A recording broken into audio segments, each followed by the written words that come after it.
and the weather is hot. I love that. Don't you love that song, Mongo Jerry? What year was that? 69, but I never liked Oh, that song. that's a rockin' song. I just always want to drive sideways, left to right when I'm listening to that and cut people off. We were talking about your record collection, and I believe it's more of a psychologically purging thing. It's you trying to grab another place in time. It's your little time warp. Do you agree with that? That's the way you read into I'm it. asking. That's how I read To into me, it. it's like discovering whole new worlds. A great deal of what I like in music is things I haven't even heard before. Okay, let me ask you this. Okay, that's fine. I think a lot of people would agree with you there, but I know you will actually bring a record in your car and you'll stop me on the street and you'll say, "Here, look what I got. I just bought this this Randy Boone record and it was only $1 and the guy didn't even know what he had." You'll start telling me about it like I care. I'm wondering where that comes from. I mean, not that I don't care. I love you. I'm a value-oriented person. I like to get a good deal for my money. That's fine. I'm not. That wasn't my point. My point is in how much you're like some sort of an apostle preaching these things to people, and they look at you like you just fell out of a ship. I'm wondering where that comes from. Why do you feel compelled to tell people about your discoveries, your music? Where is that going for you? What do you get satisfied? Oh, I don't know if I talk about it any more than anybody else would talk about what Oh, they're you doing. do. I've seen you walk into you walked out of your car and you've had records you wanted to show me.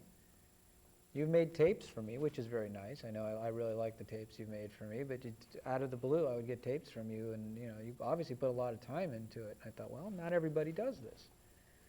Is it just because you're a caring, loving person, or?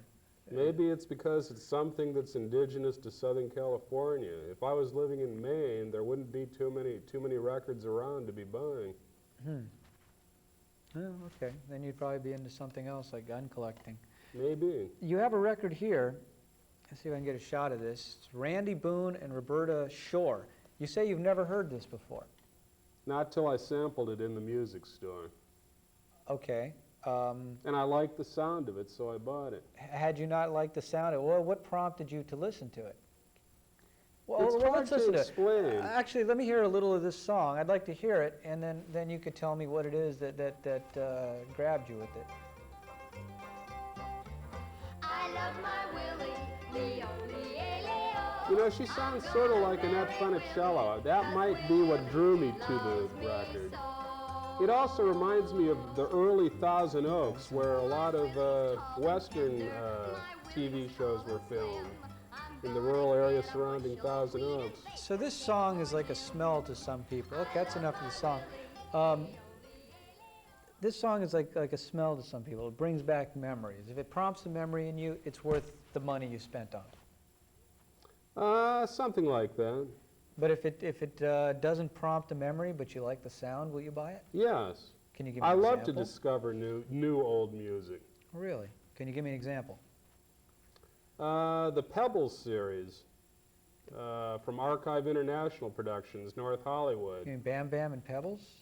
No, Pebbles was a series of garage band, obscure music from the 60s that most people have never even heard. Songs that may have only been released regionally. Things that didn't break nationally. Things that sound good, that have something catchy about them. If it was popular, is it less likely for you to enjoy it? I like a lot of popular music, but the real thrill is to discover the new old song that hasn't been beaten to death by the collectors yet. Things that haven't been discovered yet. Things that are waiting to be discovered. So you're sort of a Magellan in that respect. Something that may have been popular in some far-off section of the country that we don't know about, like somewhere in rural Florida. And if it goes undiscovered, do you think that's a loss to us? I think so. Why? I would never know the Well, difference. it's for the same reason why the Tom Hanks movie, That Thing You Do, is popular. People love to hear a thing that sounded like an old song, yet it was a new composition. It was catchy. Catchy. Well, so this you would say is a classic example of your taste in music. It's just the average thing I like to buy. What is your most prized possession? Your most prized musical possession? I mean, you would die. My most prized you musical possession? would just slit your throat if you lost it. Maybe the City album, which was an early Carole King effort in the late 60s, before her solo career. Really? It was a group effort on Ode Records. I have the original of that. You know, I have the original Songs, Pictures, and Stories by the Fabulous Beatles on VJ Records in stereo. I just found out the other day, it's like the third most valuable record of the Beatles. Well, that's good for you. You've got something good on your hands. Yeah, it was just no big deal to me. I was just surprised I actually had something of value. It was sort of inadvertent. I got it because I thought, wow, look at this old original Beatles record. Mm. But you're not a big Beatles fan, is that the case? I have a few obscure Beatles records. You got the speakers in here. I'm hearing echo in here. I have the Beatles collection from England, the English pressing. I have the Casualties album. I have the two rarities, the English copy and the American What do you think of the copy. new releases that are coming out? Are they just another sellout of some studio stuff that should never have been released, or do you think that's the true Beatles? Well, I think it's overkill, to be honest. Oh, the 4 or 5, and the BBC, and then part 1, 2, 3, and 4, all those different releases. I don't overrate the Beatles like some people. They were good, but they're not necessarily my favorite. Well, I think we have one more segment after this, and I'm gonna tease it a little. I know you have a fondness for athletes. Oh, I do?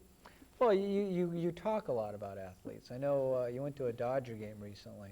Is that not the case? And you were fascinated by what Dodgers do after they get done playing baseball. You want to know if they went out for pizza or something. I think you have a fascination with people that are accepted by society in general, and what makes them tick. And I think athletes are the epitome of that. No, not necessarily. You're reading into it more than there is. Well, I want you to explain that, and when we get back, if you would. Yeah, it's party time. It'll soon be summertime. We go driving on, maybe we'll settle down.